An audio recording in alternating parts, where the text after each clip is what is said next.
Today's guest was not only a rocket scientist at NASA, but he is also an American Ninja Warrior. Also, have you all heard what season it is? Come on, you know what season it is. It's grad season. We're going to talk about it in just a little bit, so stay tuned for STEMedia Live.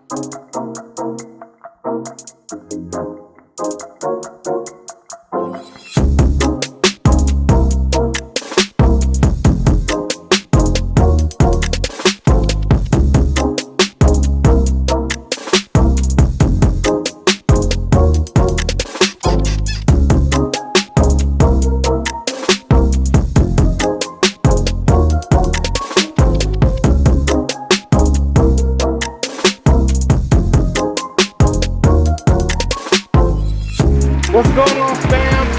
It's me. Welcome to STEMedia Live. I am your host, Dr. Nehemiah Mabry, and I'm excited as I always am every Sunday right here, right now, where we chat with some of the most inspirational and creative people in the STEM community. Why am I excited today, you might ask? Well, I'm glad you asked, because today is no exception.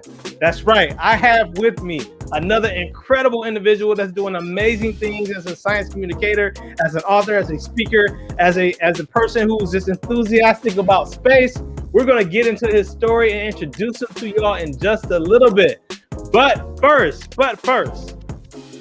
y'all, I have to ask you, have you heard what season it is? Come on. May, June, spring, y'all feel it.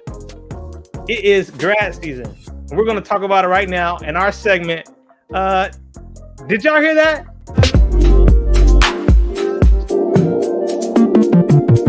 Grad season. Y'all know what grad season is, right? It is the season of the year where everybody begins to graduate, when people begin to post their testimonies about how far they've come, how long they've been in the struggle.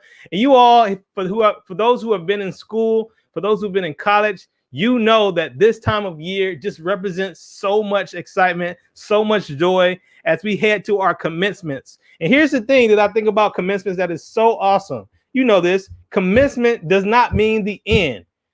Though for many people, it's the end of paying tuition. It's the end of certain professors. It's the end of living in certain arrangements. It's the end of being broke, maybe even for some. But commencement is actually a beginning of something. And something that we care a lot about at STEMedia is making sure we highlight and we give attention to people who are doing amazing things, particularly by posting creative and inspirational grad season pics on our Instagram. This is one we posted today of Miss Maya Alexis. She graduates with a computer science degree from UNC Charlotte. And this was so dope. This is the kickoff of grad season. We thought it was so dope because she did her own little take on the SZA's album cover. Took a picture of herself sitting in front of all of the old monitors and screens. And we thought this was so dope. And this picture has, in fact, gone viral. We saw it on Girls Who Code. We saw it on all types of websites and types of pages. And so we wanted to give our shout out to her, particularly as our first feature for grad season 2021. Just to give you an idea, please go ahead and send us your videos and let us know if you have anything that you would love us, any person or anything that you love us to shout out as it relates to your particular grad season experience. These are some from last year.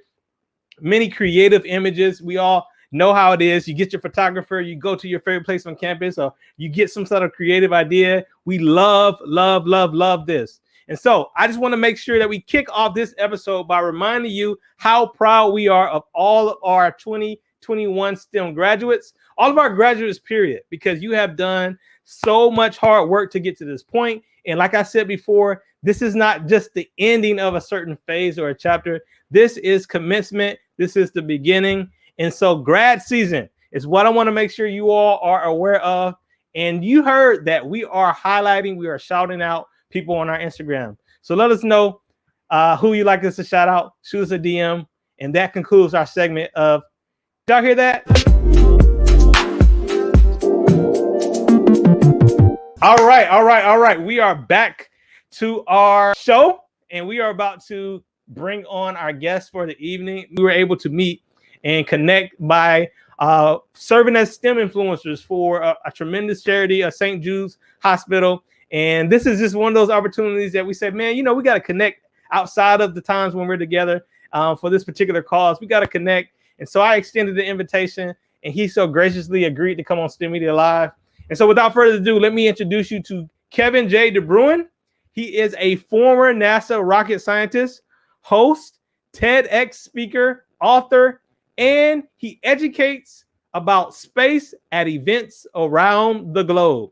Kevin worked as a systems engineer at NASA's Jet Propulsion Laboratory, also known as JPL, in Pasadena, California. His focus was on the Europa Lander Mission Concept as a flight systems engineer, as well as more than 30 advanced mission concepts exploring the universe. Kevin received his master's degree in aerospace engineering from Georgia Tech as a graduate research assistant in the Aerospace Systems Design Lab. Kevin is also known as the Fit Rocket Scientist, for he is an American Ninja Warrior, certified personal trainer, and former bodybuilder. We're going to talk about all that today. So you all do me a favor. Let's get some energy in the chat. Now's a good time to put the like button to give him a lot of love as we present to some and introduce to other, none other than Mr. Kevin J Debruin. Thank you. Wow, what an intro. I really appreciate that. Absolutely, man. Had to do it big for you. Welcome to STEMedia Live. Dude, thanks for having me. This is awesome. Like, oh, man. Hey, listen. Go ahead. You just mentioned grad season, and yesterday my Facebook said, hey, 6 years ago, you walked the stage at Georgia Tech. I'm like, wow. Man, cool. Isn't it crazy? Those reminders come right on time because you think about the mindset you were in at the time and just all the hope and anticipation. That's the thing I love about it. Grad season. It brings so much like hope and like ambition. There's just so much like, it's great positive energy in the air. I just love it. Yeah, you finally get to de-stress after the sprints of a master's or the marathon of a PhD. Oh, man, talk about it. Shout out to everybody watching this on YouTube right now. Now's a good time for you to like or subscribe and follow STEMedia on all platforms. I am with my man, the Fit Rocket Scientist, Kevin J Debruin. Kevin, this is how we kick off the show here, man. We usually ask our guests to give us a random fun fact about themselves, just to sort of break the ice, something that a person probably would think after hearing that incredible STEM-oriented bio. Yeah. So I was trying to count this up right before I came on. Okay. In my life, I have had over 25 different addresses, and 17 of those came within 3.5 years. So for 3.5 years, every 3 months, I actually moved to a different state. Just bouncing around from internships to school to grad school, back to internships, just traveling all over the country. Just like living out of a duffel bag. Man. Crazy. So, and not just like house to house, you're talking about state to state. So you had to memorize different zip codes, different, area codes, different, all types of stuff. I can't keep track of all the addresses. So like going through and like filling out paperwork for background checks and stuff in my job. It's like, list your addresses in the last 10 years. I'm like, how many entries do I get? Right, exactly. Like, Wisconsin, Illinois, Virginia, Georgia, California, Wisconsin, Illinois, Wisconsin, Virginia, Georgia, all over. Kidding? Yeah. Man. And you know what's crazy? Because sometimes they have those like security checks where they're like, hey, which one of these addresses have you lived at in last year? You probably look at those and like, did I live there? I probably did. Like, I don't know. Right. I like second guess myself, or I've got to bring up the list and just make sure. Yeah. Well, that's cool. Y'all show them some love. I appreciate that random fun fact. Kevin J Debruin here with us. Since you would live so many places, Kevin, like, where did you start? Like, where are you originally from? I don't think I know that. Wisconsin. So I'm a small town just south of Green Bay.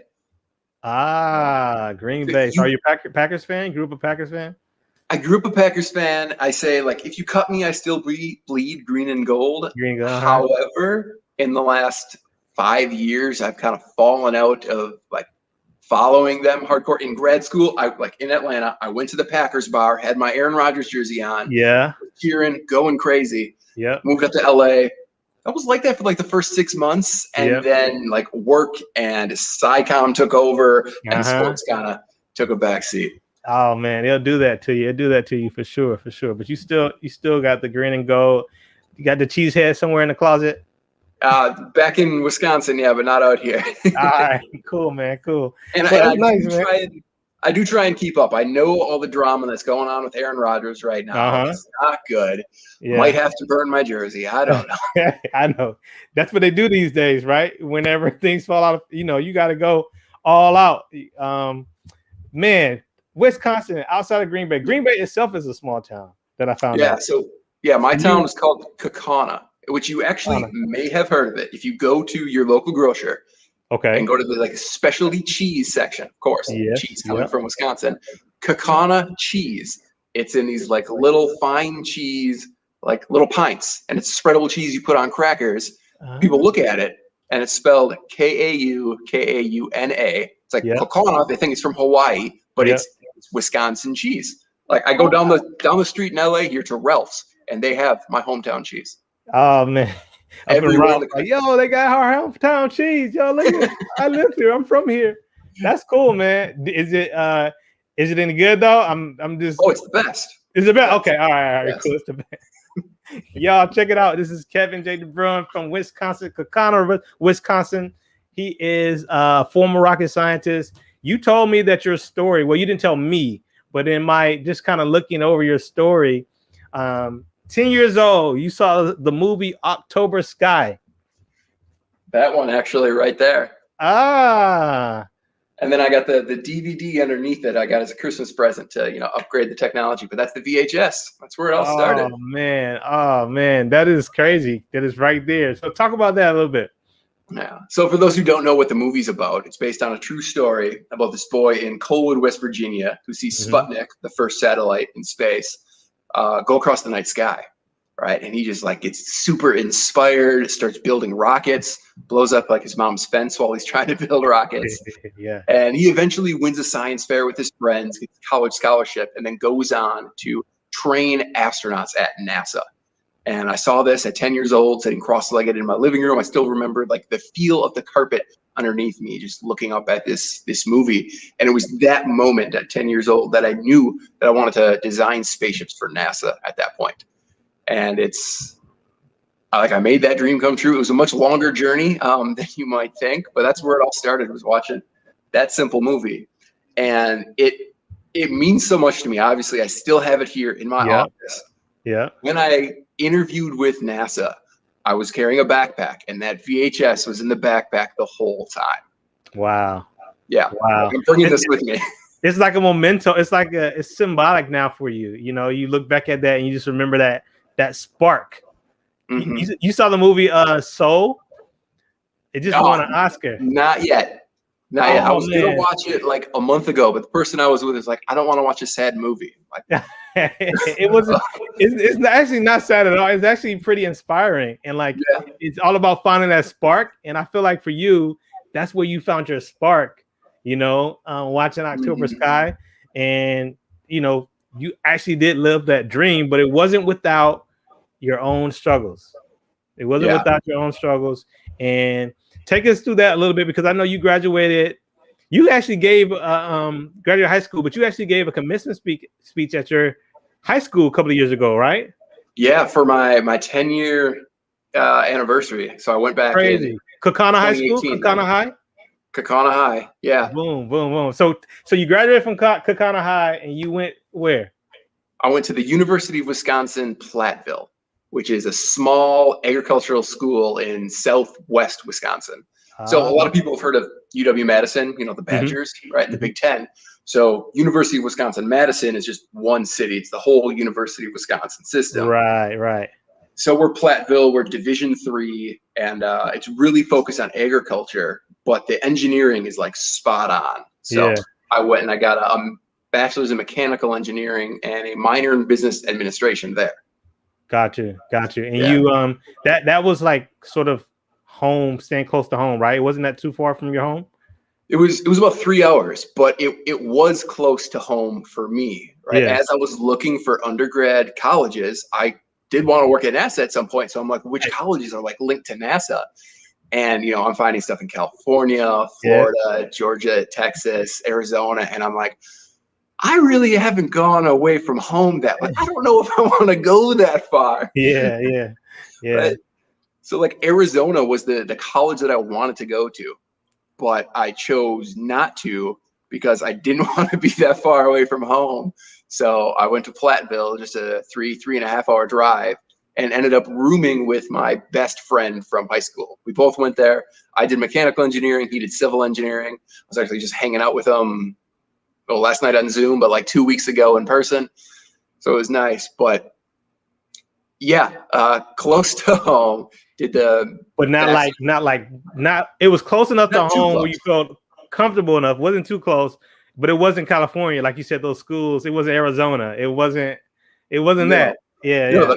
the classes were like maybe 30 people, Got which you. was great. Like that's why I chose the school. So if you're in high school right now and you're looking to choose a college, Mm-hmm. I suggest that you find one that is a little bit smaller, that really gets the good engineering, because I didn't have TAs, so like a teacher's assistant. No, I went Right. into the office of the professor who knew me by my first name, knew if I wasn't in class. I was always in class, by the way. Yeah. But they, Sure, they look sure, out sure. for you there, and then you could have those personal conversations. Right. That's what I really like. The engineering was really spot on. They taught very good theory, and the small classroom environment, because Madison was my other choice. It was Madison or Platteville, and Right. I'm like, I'm just another number at Madison. Yeah, it's a great school, but I really want the education foundation that's going to be Mhm. rock solid. That intimate relationship with your professors, and just Yeah. being able to reach out and touch in a sense. I like that, and that's very similar to me too. Like I went to the university, my engineering at the University of Alabama Huntsville, so I know exactly what you mean. Like University of Mhm. Alabama, big school, kind of like UW Madison. Like that's the Yeah. big football school. Everybody converges on it during the rivalry weeks and everything. That was definitely Tuscaloosa for me. But when I was living in Alabama at the time, I went to University of Alabama Huntsville. Same type of experience, small, intimate environments. You go to the office hours, and the professor knew, oh, okay, I know exactly where you sit in the class. You know what I mean, and things like that. But Yeah. you actually was again trying to get into NASA. You wanted a NASA internship. You really want to get a NASA internship, and you didn't get it until when? Junior, senior? It was it would have been the fall of my senior year. Yeah. Okay. So I was doing landscaping back home, in Green Bay. I was like planting trees. I was building beautiful waterfalls. It was awesome. But Oh, man. manual labor all day long. And I'm trying to get an engineering internship, right? So I'm applying to NASA. And it took me 3 years and over 150 applications until I got that first NASA internship. Wow. Which happened only because I had a business minor too. So I did get myself a internship with a jet turbine engine. So like the fighter jets, working on the engines for those in Illinois during the summers for sophomore and junior year. Okay. And it was like the last couple of weeks of my internship. So we're in August, and I get a call one evening. Like I come home from work, I'm exhausted. I'm studying like taking a class at night as well, doing CAD work, and then my phone rings, and it's this lady. She says, "Hi, this is Kathy from NASA Langley Research Center. Wondering if you're still interested in an internship." I'm like, sorry, can you please repeat that? She's like, "Yeah, this is Kathy from NASA Langley Research Center. Wondering if you still want an internship." And I'm like, yes, 100%. She's like, "Okay, great. I'm gonna have who would be your boss call you tomorrow. When are you going to be available?" I'm like, "I'm available all day. Just give me a call. Just give me a call." So then the next day, right, I'm at work, and I've got my phone in my pocket and just waiting. I'm feeling phantom vibrates all day long. Right? Oh, they call me. Is that okay? Yeah. And I finally get the call when I'm in the test chamber, the loudest place in the entire facility. And I'm like in the middle of a test. So I look at my technician. I'm like, "You need to finish this test. This is NASA calling me." So I go and I answer it. And I ended up getting the position. And I had to, within 3 weeks, withdraw from the fall semester of my senior year and find a place to live and move out to Virginia to take this job. But I'm like, it's NASA. There's no way I can say no. Wow. So So yes. man, that's an incredible story, because just to go back, did you say 150 how many applications did you say? Yeah, over 150. Oh So my goodness. you're You allowed see to that, kids? submit. He said over 150. Go ahead, Kevin. Go ahead. You're allowed to submit. It might have changed. I don't know the rules anymore. Okay. But 50 applications a year through Okay. like the NASA internship programs, and then you can find specific internships on each NASA site. So they used to have a website called OSSI Solar, OSSI. Yeah, that was before NASA.intern.gov. That was before the intern. Yes. Yep. So that's the current one, but they used to have them there. So you can apply to 50 on there. So the first year, I found 50 that looked cool, right? And I submitted my application and didn't hear anything back. I'm like, okay, I'm going to this jet turbine company in Illinois. It's still something. So the next year, I'm like, all right, another 50, but I need to do something else. Right. So for each one of those listings, I found which department it was in at NASA, and then found who was in that department with either Google searches or conference papers that have been published, got their emails, right? Yeah. And then I sent out 50 emails saying, hey, I've applied for this internship, want to show additional initiative of an interest that, I'd like this job. I'd love to have an interview to talk. Nothing. So like the first 100 applications, I didn't receive a call for an internship, like an interview, and I didn't even get told no. It was just radio silence. Right. All right. So I'm like, okay, I got one last summer. Let's submit them again. So 50 more internship applications. But instead of doing the emails, this time I'm like, okay, everyone sends emails. Like I don't even see all my emails. What if I hand write a letter to them? Because if it's a letter in your hand, that's something that sticks out. Mailboxes don't usually get letters as much as we get emails. So that'll give me an opportunity. I landed one interview off of that. So it did work. I got interviewed for the Glenn Research Center, which is now renamed the Lewis. No, it's still the Glenn Research Center. Is that Ohio? The one in Ohio. Yep. Okay. So I did get an interview there, and it was super cool. It was the drop tower. So what they have this huge tower that they drop stuff, just like a zero-G flight where you experience microgravity, and it would be testing how flames react in microgravity. And it was like super sweet. So I had this like half-hour interview with the guy, and he's like, okay, we'll let you know in a couple of weeks. So then I get the call, a few weeks later, and he's like, Kevin, I regret to inform you. That's it, right? That's how they always start, right? We regret to inform you. I'm like, yeah. So he said that he's like, I regret to inform you this, but I wanted to call you and tell you this because I think you are an exceptional candidate, and we almost hired you over rehiring the kid who did it last summer. Oh wow! He's like, there is a spot for you at NASA. It's just not this spot. He's like, don't give up, keep trying. Yeah, so like to have a NASA engineer tell me that, but not give me the job was still like a great feeling. Yeah, it's like okay, thank you for the encouragement, but at the same time, I don't have the NASA job right now. Yeah, it's like here's your participation award. Yeah, I feel right. So there I am. I'm 3 years, 150 internship applications in, and I haven't gotten any. So I'm going back to this Illinois company working on the jet engines. I'm like, this is what life is going to be like. Yep. And because I was submitting applications in that system, my resume is there.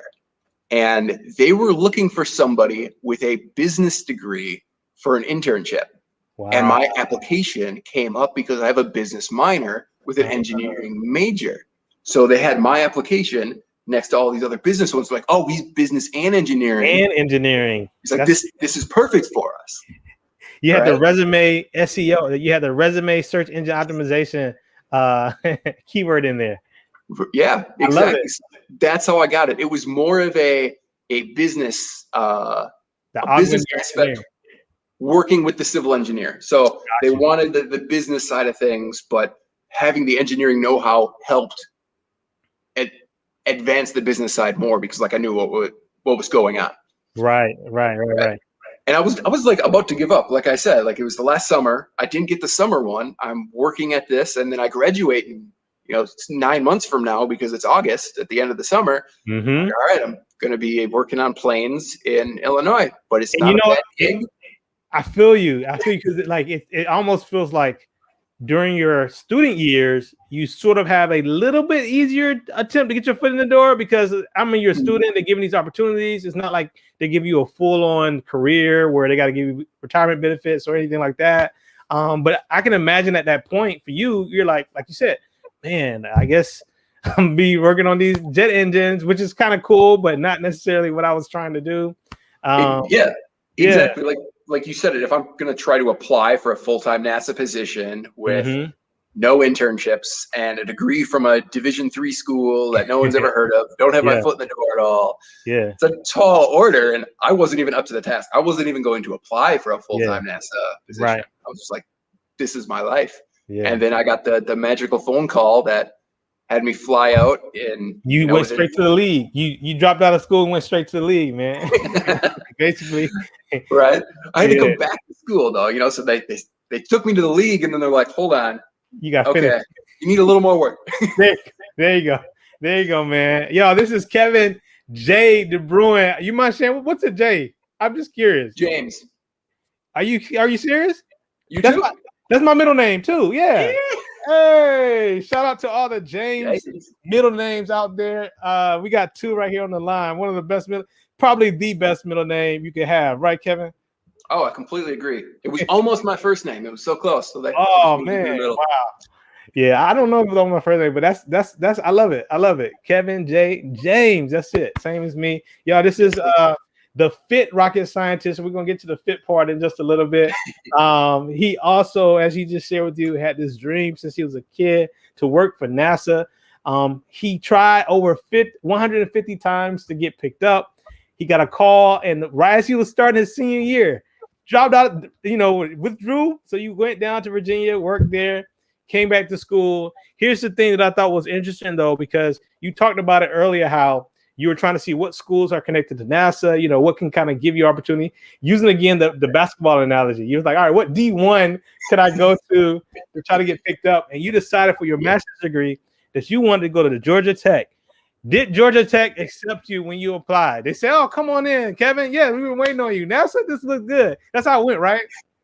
We regret to inform you. Here's what happened. Oh, man. Talk about that. So while I was at that NASA internship, I realized that I needed to go to grad school to actually have a chance at working, full time. I needed more engineering, specifically in aerospace. So I chose Georgia Tech, and I put all my eggs in that basket. Like, this is where I want to go. They're the only lab in the country that does what they do in terms of systems engineering. So think of spacecrafts as complex puzzles you have to put together, and we need to make sure that everything fits together right, because it's literally out of this world rocket science. So they were the only lab doing that. I'm like, that's what I want to do. I want to make the things work and see a big picture level. So I applied, and then Georgia Tech sent me that email. We regret to inform you. And I'm like, man, what am I going to do? So I was emailing back and forth with I think the Dean of Admissions. I always screw up his title, but I think that's what it was, or Dean of Engineering. And for every one email he sent me, I actually had to send two. So he would say, like, yeah, I'll get back to you tomorrow. And then he wouldn't get back to me tomorrow. So then I'd send him another email. Hey, just want to put this at the top of your inbox. So I was the squeaky wheel as well. You got to. But what happened? Like, I got rejected, and I'm feeling down, feeling out. I start watering up a little bit. But 10 minutes later, a switch flipped. And I'm like, I need to figure this out. So I asked him, I sent the email, and I'm like, I'm sorry I wasn't able to live up to the expectations that you needed to apply for the semester. Where were weaknesses on my application? How can I improve to, further myself and apply, later on?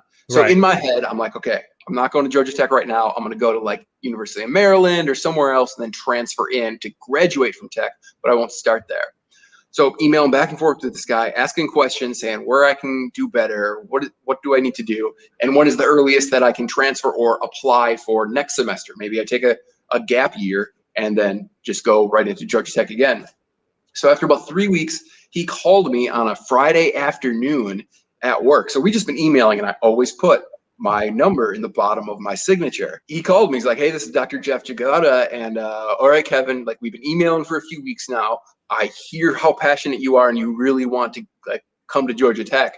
It's like, I've opened up a spot for you. You can come to Georgia Tech. Like, you are accepted now into the school. Wow. And I'm like, what, really? He's like, yes. However, I can't give you any funding. Like, you're going to have to pay for this yourself. And I'm like, that's totally fine. Like, thank you. That's amazing. I'm accepted. Yeah. Right. So that happened. And he's like, okay, I'm going to send you the acceptance letter. And then, like, we get off the phone. He sends me the acceptance letter and email. and it's got the wrong semester on it. It's for when was it? Okay, so I was graduating in December and I was going to start there in January. He accepted me for the previous semester. So I was still in undergrad. For the I still year had one more semester to go. He's like, yeah, so semester starts in 4 weeks. And I'm like, I still need to graduate. I'm like, hold on. Is this right? He's like, oh, we can just move that. Yeah, you can start in the spring. Yeah, you thought maybe it was like it's going to expire after the end of the semester. Right? Yeah. I'm like, woo. So I'll try and make these stories quick because I know I can get into them for a while. No, I love it. I wrote a whole book on it. I speak for 5 hours about it. But so yeah, no funding, but I'm into the school. So I call my mom, tell her the great news, ask her to take out a second mortgage on the house. Trust me, I'll pay her back. And she's like, totally fine. We trust you. We believe in you. Wow. But dope.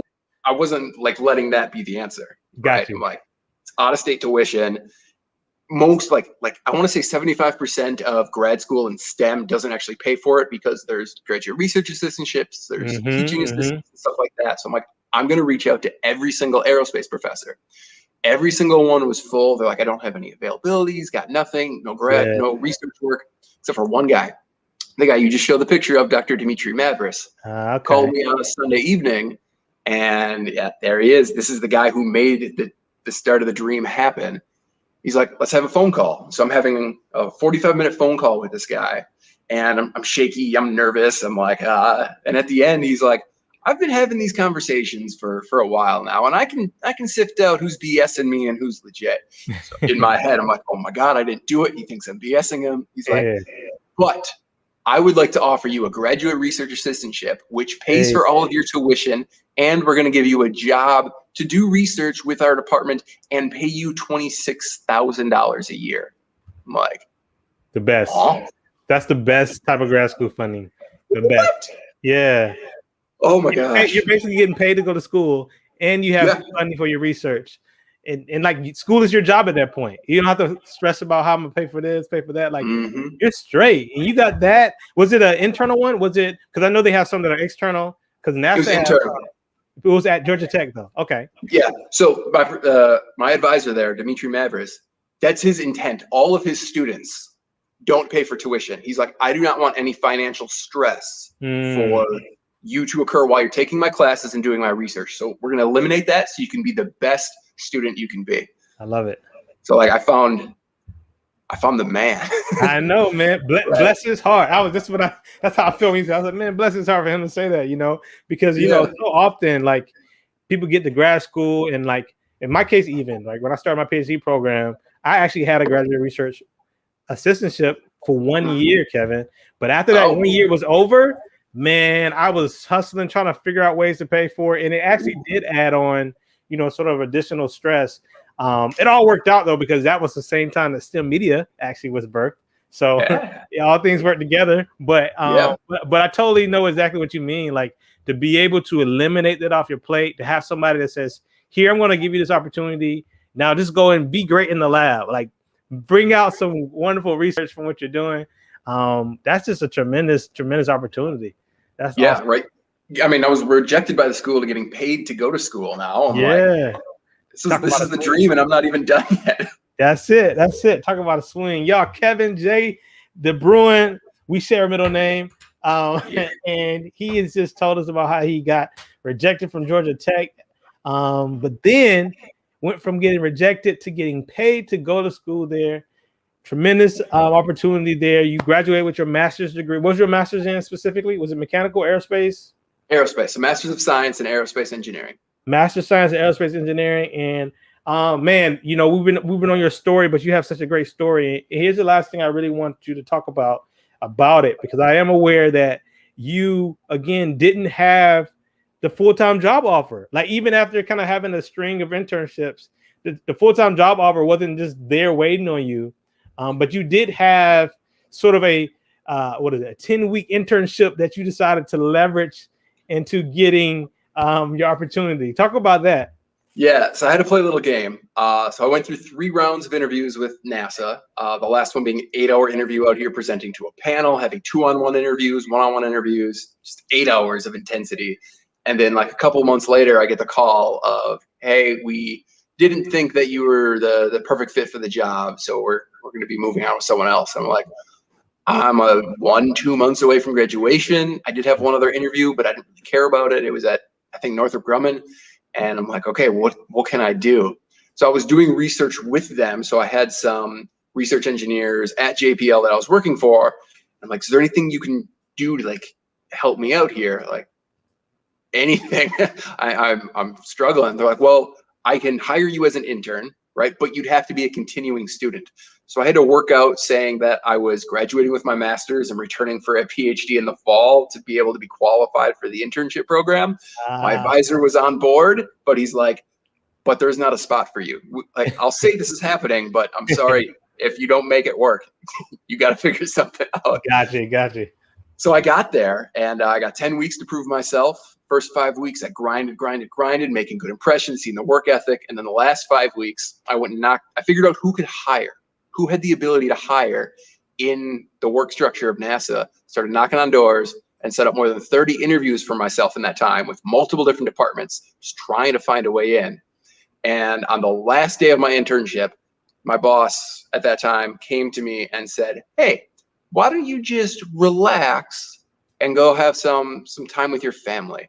And what that meant, she wasn't able to make the official job offer because HR has to do it. But she told me that when one of my friends was getting a job offer, she's like, the only thing I could tell him to do was go relax with his family. So when she said that, I immediately knew that the job offer was green lit. But yeah. HR had to call me. I'm like, oh my God, it's gonna happen. I didn't get that call for like another 5 weeks, freaking me out. So I'm back home in Wisconsin. I'm like, Mom, I swear they told me the job offer's coming. They said it's coming. She gave me the wink. She gave me the wink and the nod and the gun. I love it. And it came though. Yeah. It came. And I bet you had that like pursuit of happiness feeling, like Will Smith, like, you know, like this unspeakable, like, we made it, Mama. We made it. I know. My mom ran out to the garage, got a little mini bottle of champagne, brought it in. She's like, you want to pop it? I'm like, Mom, I don't drink anymore. You have that, and I'll have tea. I love it. It was surreal, man. And that's just incredible, y'all. This is an incredible story. I think that students today, you say you speak, and I know you share this a lot, benefit so much from a story like that, because so often, like, you know, you can have a dream. You can pursue that dream, but then after getting like so many rejections, it kind of wears on your spirit a little bit. You know, it begins to wear down. And even if you do have another opportunity, for you to be able to muster up still the strategy, like, hey, I'm going to get this 10-week internship and I'm going to set up opportunities to still speak to people. You know what I mean? Because by now you could have taken the attitude that, like, come on now, my resume speaks for itself. Look, I got into Georgia Tech, for crying out loud. You know what I mean? Like all these other things. But to be able to still persevere and to just do what you need to do to make sure that opportunity came your way, I think is phenomenal. It's an incredible story of perseverance. So thanks for sharing that, Kevin. Thanks, man. Oh, thank you. I appreciate it. I like sharing it. And I do have to say this, right? I share the story not to show that it's like so hard to get into NASA or to get into your dream grad school. But like some people have it a lot easier. They've got the connections, or just it's smooth sailing. But I like to share it to show it's not impossible. Right? There are so many times where I should have given up, that I was told no, that the doors were closed in my face. But I was like, no doesn't mean no. No means not this way, not right now. Figure it out, right? So just keeping to push, like you can make it happen. Whatever your dream may be, you want to be a hairstylist, you want to be a coder, you want to be an engineer, you can make it happen. You just never give up. There's always another door. Always. Yeah. That's good, man. That's good. And you've gone on to do so many phenomenal things. You know, just looking even on Instagram, y'all, he is a influencer. He is definitely a STEM influencer on Instagram. Just to show him some love real quick. Here's your Instagram page. And right here, you got the NASA, where you got the shout out to the vaccinated, you know what I mean? NASA rock scientists. But you're also like a space expert for Curiosity Stream. Briefly tell us about that really quick. Yeah, so if you don't know, Curiosity Stream is like Netflix for nerds. Like it's all documentaries. It's factual documentaries. It's Right. not like your Netflix BS. All right, Yeah. it's good stuff. Yeah. And yeah, I'm the resident rocket scientist. So when a new documentary comes up with something to do with space, I do press interviews. Right. I create content for them. I Cool. try and highlight some of the amazing documentaries that have been on the platform, that are coming out on the platform. Did a huge push for the 50th anniversary of the moon landing a few years ago, and it's great. It comes from the creator of the Discovery Channel. Yes. He left the Discovery Channel, then created this, and it's like super cheap. You can do a standard definition for like $5 a month, or HD, or no, it's like HD for like, I think it's $15 a year, right? And then you get access to all these documentaries. It's great. Yeah. Hey, fun fact. I don't know if I mentioned earlier that I went to the University of Alabama, Huntsville. Yes. The creator of the Discovery Channel went there as well. We've shared that same school. John Hendricks. Yeah. Cool. So same school. You are also the host of King of Random. Now, I'm not too familiar with the show, but talk about it really quick. So there were 5 hosts when I joined them back in last summer, and it's King of Random. It's what it is. It's completely random, like backyard crazy, 12-year-old mad scientist experiments. It's the questions that a 12-year-old would ask that you would never think to ask, but like there's scientific principles that come into them. Like the top right image we see there is like, will silly putty stop a bullet? How much silly putty do you need to stop a bullet? Can you make a bulletproof vest out of silly putty? We didn't put a person behind that, no. But it's doing these crazy things. Like, how many Band-Aids do you need to hang from the ceiling? Right.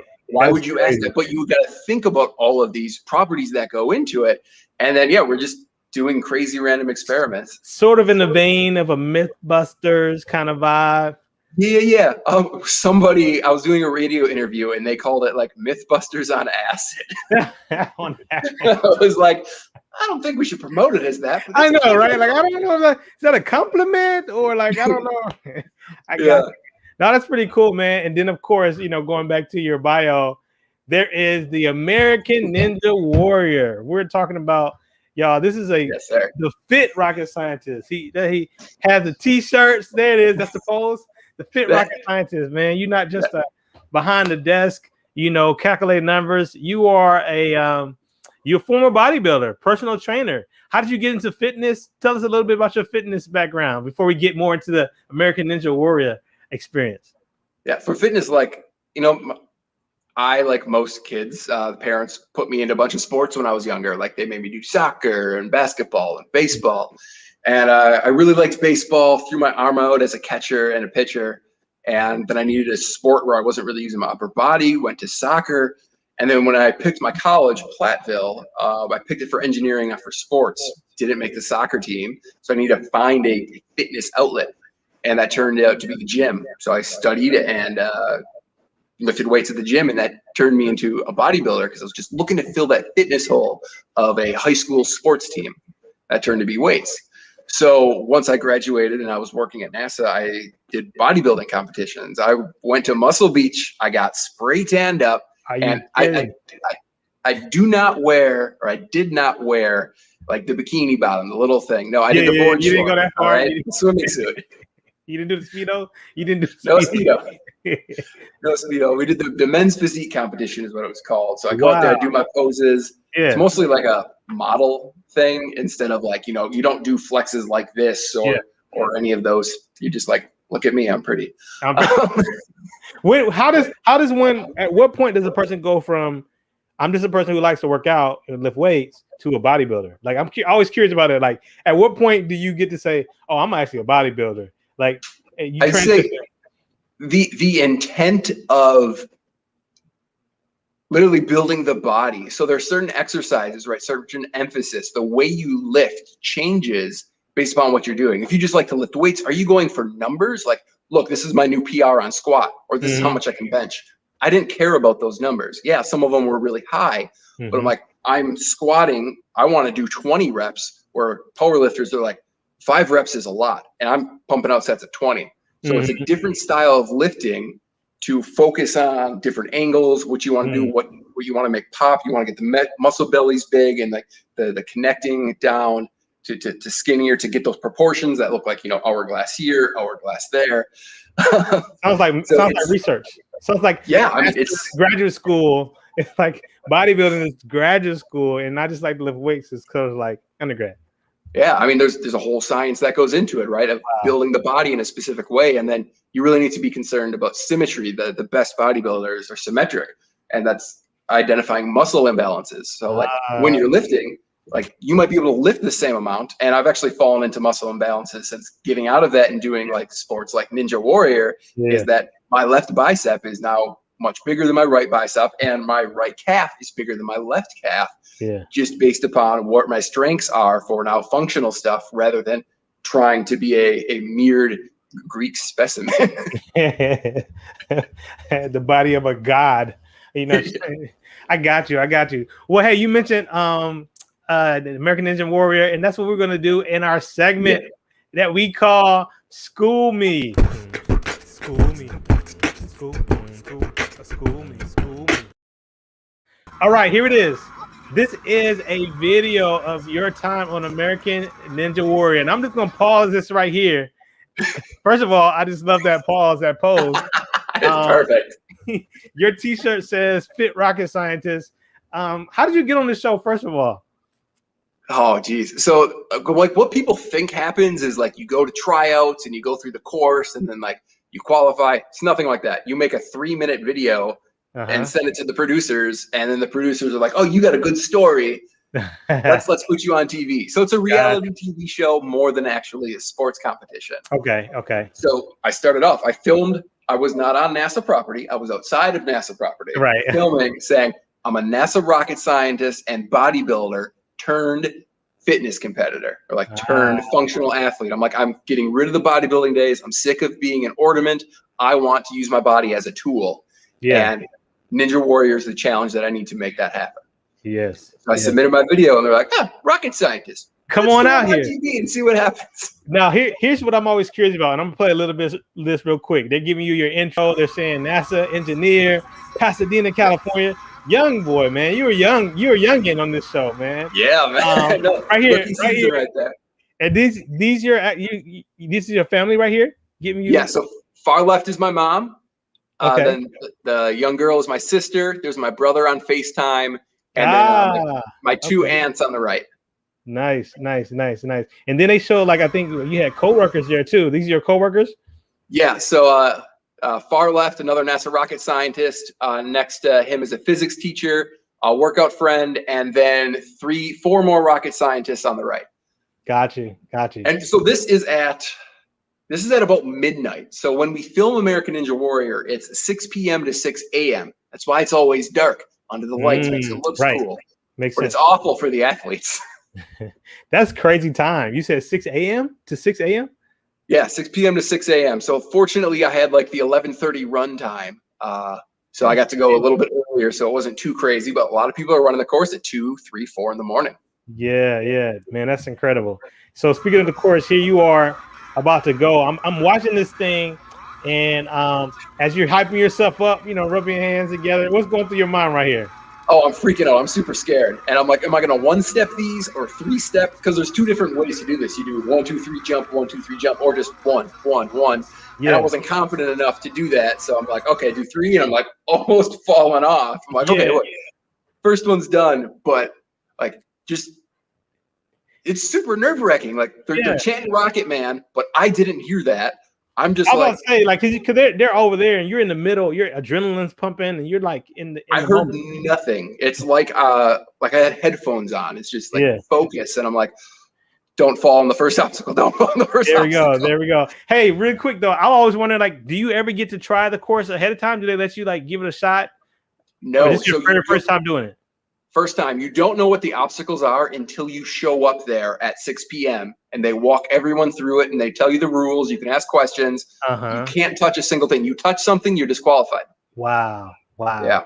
Wow. Well, you got through that first one. You're pointing to your fam, to your people. Man, you're definitely thinking. Go ahead, talk us through where we are here. What's going on here? So now this one is like it's a basketball kind of texture, except for like more grainy, like sandpaper, and it drops a foot, and I don't remember the second half. So hit the pause button real quick.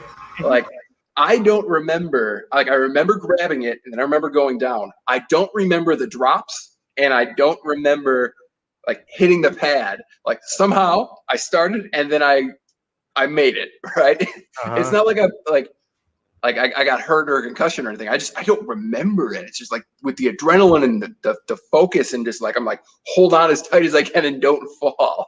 Right. And man, you fell. And to me, it looked like you fell kind of hard. Like, did that hurt? Or I mean, I'm sure your adrenaline. Just to rewind real quick, like you felt kind of hard right here. I was like, ooh, boom.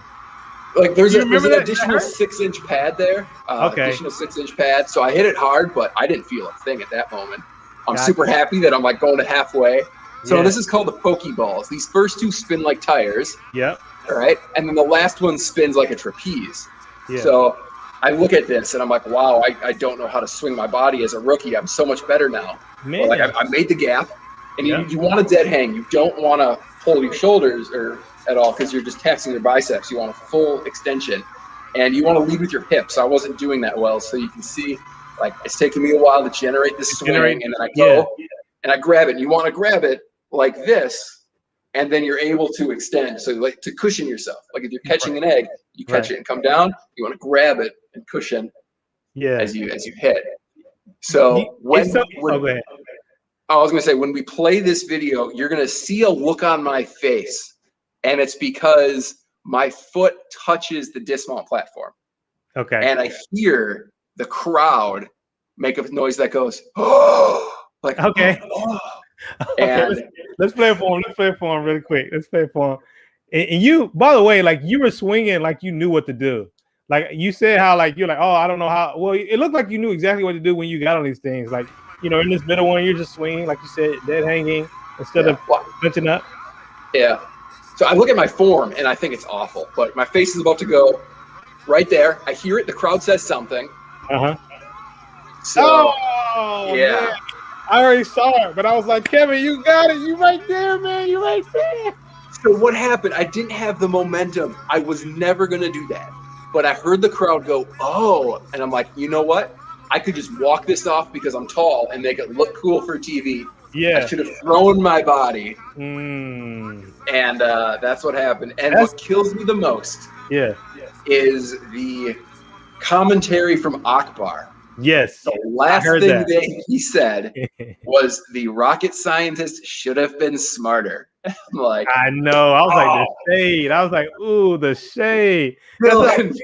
I was like, man, he threw shade on the rocket science piece, but man, that was, I bet, still just an awesome opportunity, man. Not just for you, but just to represent, you know, nerds everywhere, rocket scientists everywhere, you know, engineers everywhere. I think that was pretty cool for you to just be on there. I mean, I think they had like a construction worker on there, a girl who worked construction. She was I always feel like it's pretty cool. Yeah. And it's amazing. Like, I was actually training with a Boeing space engineer, and we had no idea that we were both space engineers. We were just training. We're like, yeah, we're ninjas. We're just trying to do this thing. And like, when it came out that someone said like, he's an engineer, and I'm like, who are you talking about? And they pointed to him. And he's like, yeah. I'm like, well, what do you do? And I'm like, I do the same thing, but for NASA. So like, we just nerded out, and it was in an environment that I didn't think that I'd be nerding out in engineering. But, I mean, that was super cool. That was season 9. I competed on season 10. They didn't show me on TV. So there's like 150 people per city, but they only put like 30 on TV. So there's so many more people that run the course. That run the course. I didn't know that. Yeah. We got the black mascot taking up for you. He said, tell Akbar to come out there and do this and be a rocket scientist. That's right. You're doing two things that you know, you got the workout up here and the workout, the physical and the mental, man. That's just incredible. Right. Well, what I want them to do is I want them to make an obstacle that's like math, just a math problem. All right. So you got to sit there, figure out, like, I think Japan has incorporated that into some of their versions of obstacle courses. You got to stop and do something mental. And it's something like super simple of like 3 times 4. Right. Like plus 2 or something like that. But you're like so into like the fitness mode that you're like, wait, 3 times 4. You're like, hold on, got to switch my brain over to this side. I know. Figure that out. I seen like, what is it? Ellen Game of Games. She has something like that where like they're doing crazy stuff. They're making them dizzy, and then they like get them to answer a question. I always like, we watch this stuff, right? And we're like, oh man, Kevin, you should have just stepped out. Like you should have just, you know Right. what I mean? But it's totally different when you're in the moment. And so I can definitely imagine that. Yeah, I've gotten much better. So I competed for 2 seasons, and then the last 3 seasons, I've actually been working with the show to test the obstacles. So like how I said, you don't get to touch them, you don't see them until you show up. Well, Right. now that I'm not competing, Yeah. actually throughout the year, like once a month, I go to the warehouse where they build these, all the new ones, and they're like, Kevin, do this. Is it too easy? Is it too hard? How did that feel? And then the producers are there like, oh, that looks good for TV, or we want to make them fall harder. How do you do that? So then they're like, all right, Kevin, skip that part and see if you can make it. And then I fall. Like, oh yeah, he fell. That's good. So now I get to play on that jungle gym like once a month all year long, which I do enjoy a lot better. And I've gotten a lot better in my form and execution of everything. That's dope. Maybe one of these years I'll go back and actually try and do the real thing under the lights. Oh, I love it, man. That's so dope, man. I didn't realize too, 'cause he said it like, again, not only knowing you online, I didn't know you're 6'4", man. Like you got some height on you. So it's definitely again, like I don't know if that makes it harder or easier when you're doing these things, because they got people from various heights and everything. It's a little bit of both. Like the reach is a great advantage, but also higher height brings along extra mass, and I'm hanging from these things, so it's a little more difficult. Yeah. And then the one thing I like to point out is like the length of my fingers. So my hands are bigger than your 5'6", 5'7" competitor, which is like the most of them. So when I'm gripping something, so let's say I'm gripping this, like the knuckle part of where I go, this would be like a 5'7" grab, but because I'm 6'4", my fingers are a little bit longer, I don't have like the knuckle crevasse, so I don't get as good of a hold on some of the pinches, because they're like perfectly designed to arc around a knuckle for a smaller hand. That's something you don't think about, but it's like I don't get that force is now putting in the middle instead of on a knuckle, so it hurts even more. It hurts, man. I didn't even think about that. That is interesting. That is interesting. Well, y'all, again, Kevin Debruin, aka the Fit Rocket Scientist, has just told us a little bit about his experience on American Ninja Warrior in our segment. School me. School me. School me. All right, Kevin, as we get ready to wrap this thing up, man, you've shared so much of your story. This has been a phenomenal conversation we've been having here. I wondered if you can go ahead and tell the audience, what you got going on, how they can follow you. We share some of the stuff you're doing. But anything else you want to sort of plug and tell people to connect with you elsewhere? And then, if you don't mind, give us some like parting words of wisdom before you say goodbye. And you said some incredible things. I just want to point out. In fact, Miss Full Redemption pointed out your quote earlier. No doesn't mean no. It just means not right now. So I already know you got some parting words of wisdom for us. But before you go there, go ahead and share with us, how we can keep in touch with you, how people can stay in the loop of the Fit Rocket Scientist. Yeah, you guys can follow me on Instagram. So I got my handle, or is it? There we go. It's always weird pointing to things when you're on screen here. At Kevin J Debruin on Instagram is where I live pretty much all the time. I do a daily post. But I'd love for you to come and check out my YouTube channel, A Place Called Space. YouTube.com/aplacecalledspace. I release a video there every Thursday where I'm bringing space down to earth here, making some fun science videos about space, answering the most Googled space questions at the moment. So I think what I have coming up this week is, it's on my board, what does orbit mean? So going into all the definitions of what orbit is and what it looks like. So come check me out on Instagram, and then please give me a subscribe for our YouTube channel. There it is, Place Called Space on YouTube. So for some parting words, you want me to just jump right into that? Yeah. Go ahead and give us some parting words of wisdom. I'll do a couple callbacks. So like we talked about October Sky, my inspiration there. And that really is one of the things that really kept me going through all the no's to try to push through this adversity. There's two things. One of them is that movie. Whenever things got tough, I didn't want to study. I didn't want to do my homework. I didn't do as well on the test.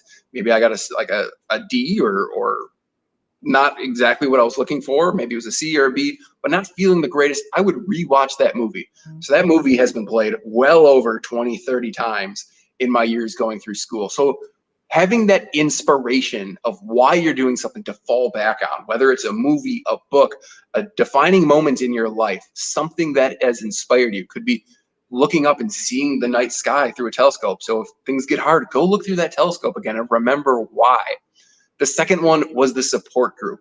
The support group I had with my roommates in college, my family, always believing me and pushing me, thinking that I can do it. I mean, it is something you have to have in yourself to believe that you can do it, but also surrounding yourself with a good group of people that can help get you through those times is spectacular. I almost gave up in grad school because I was ending a relationship. I was away from all my family and friends. And my grandma said, "Don't be stupid, achieve your dream." So I kept pushing on. So grandma, thank you. And the last thing I want to share is something that we talked about before we went on here. Is a quote that's kept me going recently, and it will always keep me going, is that even in your darkness, you're a light to others. So even if you're going through struggles, not everyone sees all of the struggles. Someone still looks at you, looks at what you've accomplished, looks at what you're doing, looks at what you want to do, and you serve as a source of inspiration for them. It doesn't matter if you have 1 follower on Instagram or 20,000 followers on Instagram or wherever it is, you're still a source of inspiration to somebody out there, even if you don't think you're doing anything good at the moment. Kevin, I can just tell you that you spoke directly to me in so many ways. First of all, I agree with the comment. Grandma was wise and practical. Don't be stupid. Go and achieve your dreams. That is powerful advice. Go back and remember your why you're doing something. Man, that's so powerful to always have that bedrock, that foundation. And then as you just said, man, even when we are struggling, even when we don't feel like showing up, even when things feel like it's just pointless, somebody else out there is seeing the light in you. You are a light to somebody else. And you mentioned that to me before we got started. I knew that was a great piece of advice. Just to hear you say it again, I'm definitely going to hold on to that, and I'm sure a lot of people watching will too. So thank you so much, Kevin, for sharing that with us. Yeah, thank you for having me on, and I hope that I provided some good insight, and someone out there, someone who's watching, had a little bit of a mindset shift to just say, you know what, maybe I will give it another try. Yes. Well, thank you so much. Thank you so much, Kevin. Everybody, this has been another episode of STEMedia Live. I have enjoyed this conversation with Kevin J Debruin. He shares so much of his eclectic background, and I hope his story of perseverance and his persistence has definitely encouraged you, because I know it has encouraged me. Just to remind you all, STEMedia Live is brought to you by the STEMedia Network. Please go to STEMedia.com right now and check out some of our on-demand video series, webinars, interviews, podcasts, and more. Sign up for your free trial right now on STEMedia.com and check it out, y'all. We're going to be here tomorrow. Not tomorrow, next week. Same time, same place, where we chat with some of the most inspirational and creative people in the STEM community. That's right. This is STEMedia Live. Have a good one.